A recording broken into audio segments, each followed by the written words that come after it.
सगळ्यात मोठं युद्ध करत आहे, तो तुम्हाला आजारी पडण्याचं काम नाही करत. तुम्ही आजारी कधी पडता? ज्यास तुमच्यातला विश्वास निघून जातो.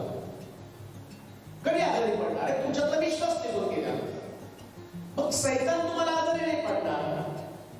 सैतान तुमची नोकरी नाही घालवणार. कुटुंबामध्ये प्रश्न तो नाही निर्माण करणार. तो पहिल्यांदा तुमचा विश्वास कमजोर करण्याचं काम करेल. आणि विश्वास निघून जाण्यासंबंधाला पवित्र शास्त्र काय सांगतं? सैतान येतो आणि जो विश्वास तुम्ही ठेवलेला आहे, आम्ही एदेन बागेपासून पाहतो त्या ठिकाणामध्ये देवाने सांगितलं सगळ्या झाडाचं फळ खा, मधल्या झाडाचं फळ खाऊ खाशील तर तू मरशील. सैतानाने त्यांचा विश्वास काढून घेतला. खाऊन बघा तुम्ही मरणार नाही. आणि ते मेले नाही, पण बागेतून तर बाहेर गेले ना. जीवनच काय? ज्याच्यामध्ये देव नाही ते असून नसल्यासारखं जीवन. बागेतून घालवलं, देवाच्या समक्षतेपासून घालवलं. याच्यापेक्षा जगात दुसरं मरण कोणतं नाही. आहे तुमच्या नागपुरावर विश्वास, आहे तुमच्याकडे चांगली नोकरी, आहे तुमचं कुटुंब, आहे तुमचा प्रपंच, सगळ्या गोष्टी ठीकठाक आहेत. देव देवाचं सानिध्य तुमच्यावर नसेल तर मेलेल्या व्यक्तीपेक्षा ते भयानक आहे. म्हणून काय बस शीत नाही, उष्ण नाही, तू कोमट आहेस, तू जिवंत असं तुला वाटलं पण तू मेलेला आहेस. का मेलो? कारण आमच्यामध्ये देवाची समक्षता नाही. देवाची समक्षता का नाही?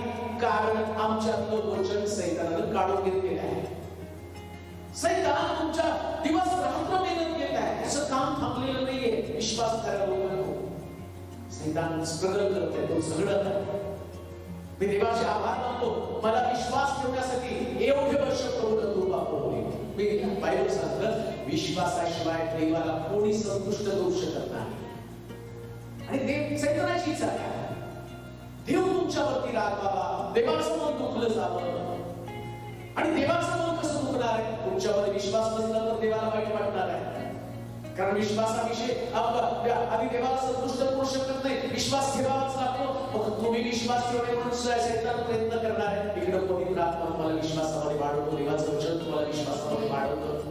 देवाचं वचन रोज तुमच्यापर्यंत साक्षी तुम्हाला आणि विश्वासामध्ये वाढवतात. पण सैतान काय करणार आहे? तो रोज तुमचा विश्वास चोरण्याचा प्रयत्न करेल. थोडा काही एकदम नाही, थोडासा विश्वास चोरणार आहे.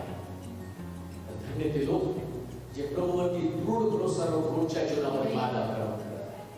धन्य